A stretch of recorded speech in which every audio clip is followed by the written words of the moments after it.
आरक्षण संशोधन बिल पर चर्चा के दौरान सीएम नीतीश विधानसभा में पूर्व सीएम जीतन राम मांझी पर भड़क गए थे और इस दौरान उन्होंने मांझी को यहां तक कह दिया था कि आपको सीएम बनाना मेरी मूर्खता थी। बीजेपी अब इस मुद्दे को जोर शोर से भुनाने में जुट गई है और शीत सत्र के आखिरी दिन इसी मुद्दे पर हंगामा होता रहा। शनिवार को पीएम मोदी ने भी इस पर बयान दे दिया और इसे दलितों के अपमान से जोड़ दिया। अब मांझी खुद सड़क पर उतरने जा रहे हैं। मांझी ने नीतीश कुमार के खिलाफ भी गुल फूंक दिया है और आज राजधानी पटना के हाईकोर्ट के पास अंबेडकर स्मारक के पास मौन धरना देंगे।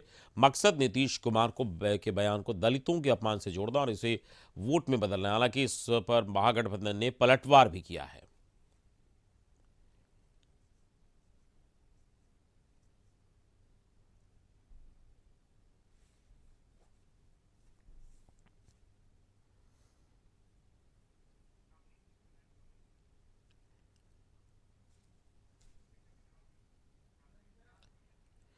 तो दलित समाज की अपमान का आरोप लगा रहे हैं मांझी इस पर।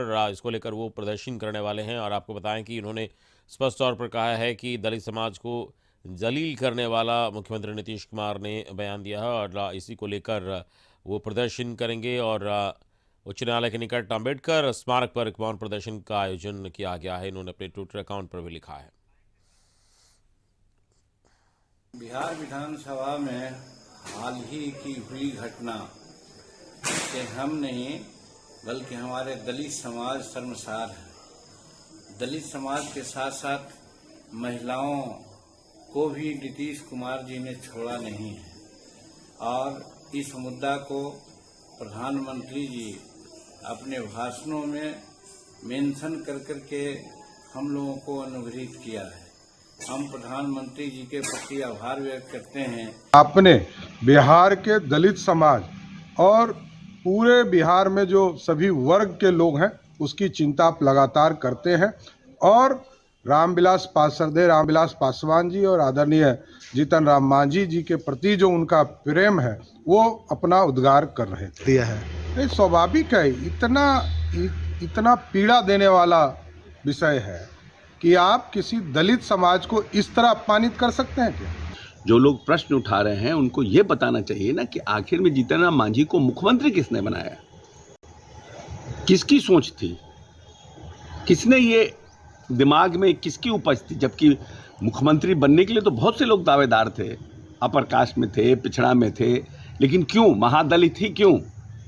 ये सोच किसकी थी? ये सोच तो माननीय मुख्यमंत्री जी की थी और माननीय मुख्यमंत्री जी ने जीतन राम मांझी को बुला करके, या जीतन राम मांझी सपने में भी नहीं सोचे होंगे कि हम मुख्यमंत्री बन सकते हैं। यहाँ तक के मान्यवर जीतन राम मांझी जी का सवाल है। जीतन राम मांझी जी सीनियर आदमी हैं, वरिष्ठ आदमी हैं, लेकिन अति महत्वाकांक्षा भी है और ये आज नहीं कई घटनाओं में हम लोग तो उनके साथ मंत्री भी रहे और किस तरह से उन्होंने मंत्री परिषद का अपमान किया, ले करके के बाद में मंत्रिपरिषद ने उनके खिलाफ चली गई और वो लगातार, मैं बार बार कहता रहा कि दलितों के हित में आप काम कीजिए। और इस वक्त हमारे साथ संवाददाता अवनीश जुड़ गए, हमसे उनके पास चलेंगे। अवनीश, जीतन राम मांझी प्रदर्शन करेंगे, आज मौन प्रदर्शन करने का उनका कार्यक्रम है। इसके अलावा मुख्यमंत्री नीतीश कुमार के बयान को दलितों का अपमान बताया जा रहा है और एक बीजेपी की ओर से भी इसका समर्थन मिल रहा है। किस तरीके से ये सियासत आगे बढ़ रही है? बिल्कुल, देखिए दलित के अपमान की सियासत जो है वो बिहार में अब तेज हो गई है। देखिए आपको याद होगा कि आरक्षण के जो दायरे बढ़ाए गए थे उसको लेकर विधानसभा में चर्चा हो रही थी और जीतन राम मांझी ने अपनी बातों को रखा। उसके बाद मुख्यमंत्री नीतीश कुमार नाराज दिखे, झल्ला गए, तू मैं पे बात आ गई और जीतन राम मांझी ने इसको दलित का अपमान बताया। और इस ये मामला यही नहीं रुका बल्कि प्रधानमंत्री नरेंद्र मोदी ने भी जो है जीतन राम मांझी का समर्थन किया और साफ तौर पे कहा कि जीतन राम मांझी बड़े दलित नेता हैं, बिहार के पूर्व में मुख्यमंत्री रहे हैं और उनका अपमान किया गया है और इस अपमान को लेकर अब बिहार में सियासत तेज हो गई है। आज जीतन राम मांझी की जो पार्टी है हिंदुस्तानी अवाम मोर्चा, वो बाबा साहब भीमराव अंबेडकर की प्रतिमा के सामने मौन धरना जो है वो करेंगे। तमाम कार्यकर्ता मौजूद रहेंगे, पार्टी के नेता मौजूद रहेंगे, पार्टी के सभी बड़े पदाधिकारी मौजूद रहेंगे और उनकी मौजूदगी में जीतन राम मांझी भी रहेंगे और सभी नेता जो है वो मौन धरना देंगे।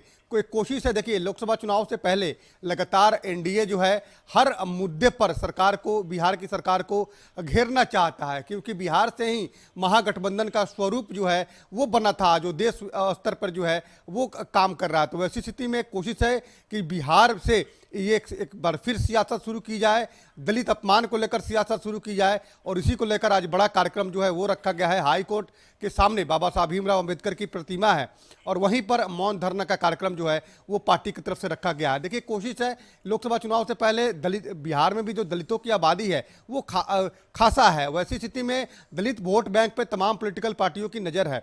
और हमें लगता है कि आने वाले समय में जो लोकसभा के चुनाव होंगे तो ये दलित वोट जो है वो निर्णायक वोट होंगे, और इसको किसी भी तरीके से एनडीए जो है वो छोड़ना नहीं चाहती है। एनडीए की ये कोशिश है कि दलित जो है एकमुश्त होकर जो है एनडीए को वोट करे, और इसी को लेकर लगातार ये सियासत भी हो रही है। जीतन मांझी के मुद्दे को लेकर अब बीजेपी भी आगे आ गई है। खुद प्रधानमंत्री नरेंद्र मोदी जब इस मुद्दे को जो है वो बता रहे हैं, मुद्दे पर अपनी बातों को रख रहे हैं, अपना वक्तव्य दे रहे हैं, तो आप समझ सकते हैं कि कितना बड़ा मुद्दा ये है और इस पर और कितनी सियासत होगी। आज का जो कार्यक्रम है, आज के कार्यक्रम में तमाम जो है हिंदुस्तानी अवाम मोर्चा के तमाम नेता मौजूद रहेंगे। समर्थन तमाम एनडीए के पार्टियों को ने जरूर दिया है। लगातार सभी एनडीए के जो घटक दल हैं उनके नेता लगातार ये कह रहे हैं कि एक दलित का अपमान है, दलित वर्ग से आते हैं जीतन राम मांझी, वरिष्ठ नेता हैं, सबसे पहले नीतीश कुमार से भी वो वरिष्ठ रहे हैं राजनीति में। तो ऐसी स्थिति में पूर्व के मुख्यमंत्री का इस तरह से अपमान करना ये कहीं से ठीक नहीं है। और हमें लगता है कि आज का दिन पूरा जो है इसी मुद्दे पर हलचल जरूर दिखेगा, और आज का जो कार्यक्रम तय हुआ है उसमें तमाम हिंदुस्तानी अवाम मोर्चा के तमाम नेता भी मौजूद रहे। हाँ बिल्कुल अवनीश, क्या आगामी चुनाव को देखते हुए इस तरीके से जो ये दलित की जो राजनीति है उसको और हवा दी जा रही है? क्योंकि अगर हम बात करें तो बीजेपी भी सपोर्ट इस मुद्दे को लेकर कर रही है, और जो जनक राम हैं उन्हें मुख्य प्रवक्ता बनाकर एक संदेश भी देने की कोशिश हुई ठीक उसी दरमियान जब जीतन राम मांझी का प्रकरण शुरू हुआ है। और ऐसे में क्या लग रहा है कि ये जो चुनाव से पहले दलित वोटरों को साधने की कोशिश और तेज हो गई है?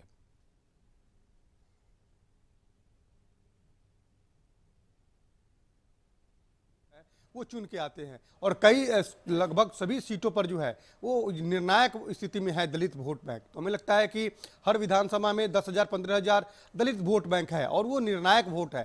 तो हमें लगता है कि इसी को लेकर एनडीए की ये कोशिश है कि इस वोट बैंक पर विशेष चौकसी रखी जाए। देखिए, नज़र तो रखेंगे ही, चौकसी रखी जाए, क्योंकि इससे पहले जब जो है 2019 में जो लोकसभा का चुनाव हुआ था उसमें दलित एनडीए के साथ था, और इसी का नतीजा था कि एनडीए ने 39 सीटें जो है वो बिहार के लोकसभा सीटें जीतने का काम किया था। इस बार समीकरण कुछ अलग जरूर है। इस बार जेडीयू जो है वो महागठबंधन के साथ है, और तमाम जो पार्टियां हैं वो एनडीए के साथ जरूर है। तो हमें लगता है कि हर छोटी छोटी बातों पर बीजेपी की विशेष नज़र जरूर है। एनडीए कैसे मजबूत हो, एनडीए का वोट बैंक कैसे मजबूत हो, इस पर बीजेपी की विशेष नज़र है। और हमें लगता है कि लोकसभा चुनाव से पहले जनक जो राम है, जो अपने आप को जनक, वो अपना नाम जो है वो जनक चमार लिखते हैं, उनको पार्टी ने मुख्य प्रवक्ता बनाया।